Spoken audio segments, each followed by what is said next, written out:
Hello दोस्तों, कैसे आप सब। आशा करता हूं कि अच्छे होंगे। और आज की इस वीडियो में हम लोग जानेंगे कि बीपीएससी को भारी पड़ गया यह चैलेंज करना कि जो है अब तक ईओयू ने सबूत दिया है वो ठोस नहीं है, पुख्ता नहीं है और भी हमें साक्ष्य की जरूरत है। जी हाँ दोस्तों, आपको बताते चले कि इस ईओयू की टीम ने इतनी गहराई तक, इतनी तह तक पहुंच के काम कर दिया है कि इसके रडार पे आयोग के कर्मचारी से लेकर और जो प्रेस है जहां पे यह क्वेश्चन पेपर छपा है उसके कर्मचारी और भी बहुत सारे लोग, हो सकता है कि कुछ मंत्रियों तक का भी इसमें नाम आ जाए।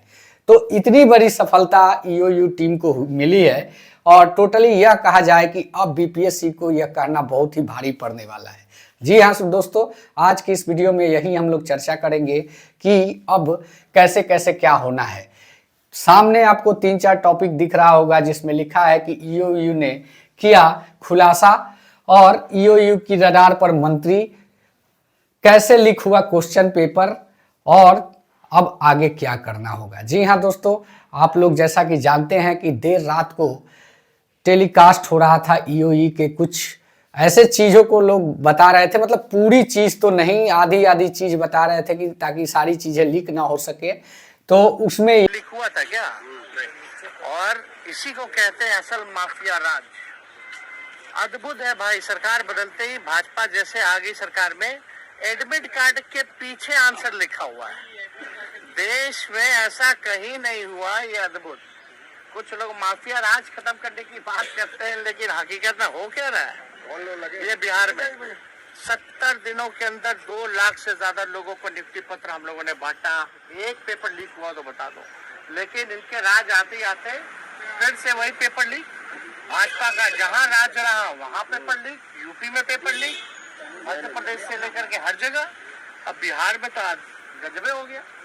एडमिट कार्ड लेके लोग जाते हैं, उसके पीछे ही उत्तर है। तो हम तो चाहेंगे कि इस बात को आप लोग भी समक्ष जो है रखने का काम कीजिए। यही निकल के आया कि ईओयू ने जब कार्रवाई आरंभ किया है तो प्रेस जहां पे न्यूज़पेपर ये क्वेश्चन पेपर छपा है, वैसे क्वेश्चन पेपर ईओयू टीम को हाथ लगी है जिसमें कोई बार कोड नहीं है। यानी कि वो पेपर जहां प्रिंट हुआ वहीं से निकल के सीधे हजारीबाग पहुंचा होगा या फिर बिहार के तमाम जिले में कह सकते हैं पहुंच चुका होगा। हजारीबाग तो एक सिर्फ दिखावा है क्योंकि वो दिख गया। जो नहीं दिखा वैसे कितने एरिया होंगे, कितने क्षेत्र होंगे जहां पे बिहार के 38 जिले में यह क्वेश्चन पहुंचने का काम किया होगा। क्योंकि इसलिए हम इस बात को कह रहे हैं कि एक सिर्फ हजारीबाग ही हम लोग जानते हैं, लेकिन और भी जगहों पे गया होगा। इस बात की कोई पुष्टि नहीं है, कोई वीडियो कैमरा नहीं है, इसलिए इसको कहना मतलब मुश्किल हो रहा है, लेकिन ऐसा हो सकता है, इस चीज को मान के चलिएगा। तो वैसे में अब जो जहां से प्रिंट हुआ वो क्वेश्चन पेपर कैसे वायरल होगा, इसमें 2 तरह की ही बातें होगी। छापने वाला कर्मचारी या फिर जिसको नीडेड होगी वो वहीं से मंगा लिया होगा। तो इसमें मंगाने वाले में डायरेक्ट स्टूडेंट प्रेस में उसका कोई संपर्क नहीं होगा। स्वाभाविक सी बात है, या तो लीडर होंगे या अधिकारी होंगे, एक बड़े नेता होंगे या फिर अधिकारी होंगे, वही इस काम को अंजाम दे सकते हैं। दूसरा किसी के बस की बात नहीं है। तो ऐसे में ईओयू ने एक ऐसी सफलता हासिल की है कि बहुत बड़े बड़े लोगों पे गाज गिरने वाली है। क्या ईओयू की रडार पे मंत्री? जी हाँ, कल के स्टेटमेंट को अगर देखा जाए, आप देख सकते हैं इनके द्वारा शुभी मिश्रा हैं और अमित कुमार जी हैं, प्रवक्ता हैं न्यूज़ 18 के।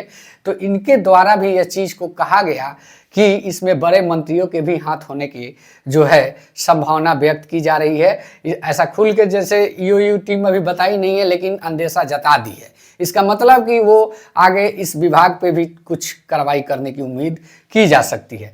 जैसा कि कल कुछ नेताओं के स्टेटमेंट आया तो उसमें भी आप लोगों ने देखा होगा कि किस तरह से पल्ला झाड़ते हुए नजर आ रहे थे और बीपीएससी पे फेंकते हुए नजर आ रहे थे।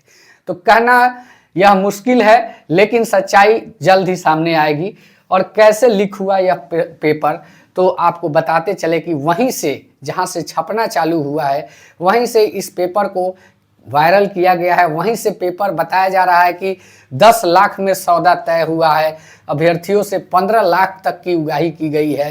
तो आप मान के चले कि 300 तो वही थे, अरबों का बिजनेस कर सकते हैं, करोड़ों छोड़ दीजिए, अरबों का बिजनेस करने का ये फुल प्लान था। ऐसे में वैसे अभ्यर्थी जो लगातार मेहनत करके जाना चाह रहे थे, उनके लिए यह रास्ता बहुत ही कठिन था। तो अब रही बात कि बीपीएससी ने जिस प्रकार से कहा है कि अब मतलब पुख्ता साक्ष्य मिलने पर कैंसिल करेंगे, तो क्या यह साक्ष्य पुख्ता नहीं है? सारे साक्ष्य जब पूरी तरीके से सामने है, 300 व्यक्ति जो जेल में गए हैं, उनसे बड़ा कोई साक्ष्य हो सकता है क्या? उनसे पूछा जा रहा है तो भी वो बता रहे हैं कि हमारे साथ ऐसे इसी डील हुई थी। बावजूद इसके अब कौन सी साक्ष्य चाहिए? जिसको मिला, जिसने रटा, जिसने पैसा दिया, वो आदमी खुद एक्सेप्ट कर रहा है, तो इससे बड़ा साक्ष्य क्या हो सकता है? अब बात करते हैं कि अब आगे क्या करना चाहिए। जी हाँ दोस्तों, इस पर आते हैं। आप लोगों ने कल देखा होगा कि तमाम बड़े बड़े कोचिंग संस्थान के डायरेक्टरों ने निकलकर अपना अपना वीडियो पोस्ट किया और उन्होंने यह भी आग्रह किया कि आप सभी के हित के लिए हम लड़ रहे हैं, तो आप लोग को भी आना होगा। तो बहरहाल छात्र नेता दिलीप सर हैं और भी बहुत सारे कोचिंग संस्थान के जितने भी मेंबर हैं, कुछ और भी छात्र लीडर हैं जिनके द्वारा यह कहा गया कि कल कैंसिल हो जाना चाहिए, यानी कि आज के दिन कैंसिल हो जाना चाहिए, नहीं तो एक बड़े आंदोलन की आगाज होने जा रही है, ऐसा उन लोगों के द्वारा कहा गया है। अब बात है कि इसमें कैसे अभ्यर्थियों को, मतलब जो अभ्यर्थी इससे पूरी तरीके से पीड़ित हैं, उनको आगे आना चाहिए इस चीज़ के लिए, क्योंकि उनके साथ घटना हुई है। ईमानदारी से तैयारी करके आप 70 नंबर ला सकते हैं, लेकिन वो आधे घंटे में पूरा आंसर शीट रट के जो जाएगा वो 120 में 120 जरूर ला लेगा। तो कहने का मतलब कि अन्याय आपके साथ हुआ, कट ऑफ हाई होगा, स्वाभाविक है। आप इतने मेहनत के बावजूद भी बाहर होंगे, तो कहीं ना कहीं हमें तो ये सलाह अच्छी लग रही है कि अगर कुछ एक्टिविटी होता है तो उसमें शामिल होना चाहिए, क्योंकि अब पूरी तरीके से वस्तु स्थिति साफ हो गई है।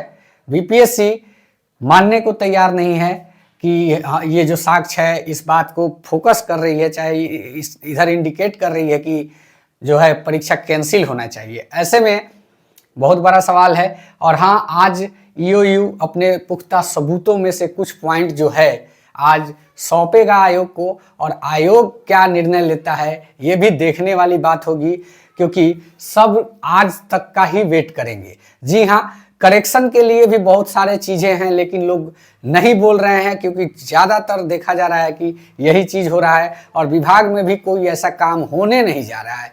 क्योंकि हम शनिवार को भी गए थे, कुछ मामूली मिस्टेक स्टूडेंट के थे, तो वहाँ पे बताया गया कि सोमवार को, लेकिन सोमवार से जो हवा चल रहा है वो हवा क्या है आप लोग सभी जानते हैं। जब पेपर ही कैंसिल होना है तो किसी तरीके का जो सुधार का, करेक्शन का कोई गुंजाइश ही नहीं बनता। और स्वाभाविक सी बात है कि सच्चाई यही है कि पेपर हुआ है वायरल, अभ्यर्थियों को मिला है, अभ्यर्थी 10 से 15 लाख में डील किए हैं, ये तो बहुत बड़ी सच्चाई है। अब देखना यह होगा कि आगे इस पर त्वरित कार्रवाई आयोग की तरफ से क्या किया जा रहा है, क्योंकि इसमें ऐसे ऐसे चेहरे फंसते जा रहे हैं कि जितना टाइम लगेगा बड़े बड़े चेहरे सामने निकल के आएंगे। तो अब यह अंदेशा सबको हो चुका है कि जब चेहरा बाहर आने लगेगा तो दिक्कत में पड़ जाएंगे। तो हो सकता है कि आज ही कैंसिल हो, क्योंकि आप सभी जानते हैं कि बहुत लोग जो है, जो आयोग को, संस्थान को, मंत्रालय को नज़दीक से जानते हैं, वो क्लियर नाम लेके कह रहे हैं, नाम ले रहे हैं कि हाँ फलाने व्यक्ति ने ऐसा किया है, फलाने व्यक्ति ऐसा करता है। एकदम क्लियर, डायरेक्ट, कोई हिचकिचाहट नहीं, कहीं कुछ नहीं, डायरेक्ट बिना भय मुक्त कहते हैं उसको, भय मुक्त होकर वैसे व्यक्तियों के नाम लिए जा रहे हैं जो इसमें संलिप्तता का अंदेशा जताया जा रहा है। स्वाभाविक सी बात है, नाम शक किया जा सकता है। रीजन ये है कि जब पहले तो कहने वालों को हिचक नहीं है, इसका मतलब उसके बारे में पूरी सच्चाई जानता है। और दूसरी ये कि ये इतना छोटा काम नहीं है कि कोई भी कर सकता है, ये इतना बड़ा काम है, इतने पैसों का खेल है कि ये काम अभ्यर्थी जो मेहनत के बूते पे शिक्षक बनना चाहता है वो उससे तो कभी हो ही नहीं सकता। एक इतनी बड़ी बजट की ये वर्क है, कार्य है कि घर का संपत्ति बेच दे तो भी उतना नहीं होगा। तो कहने का मतलब कहीं ना कहीं इसमें बड़े मुर्गे तो फंसेंगे ही फंसेंगे।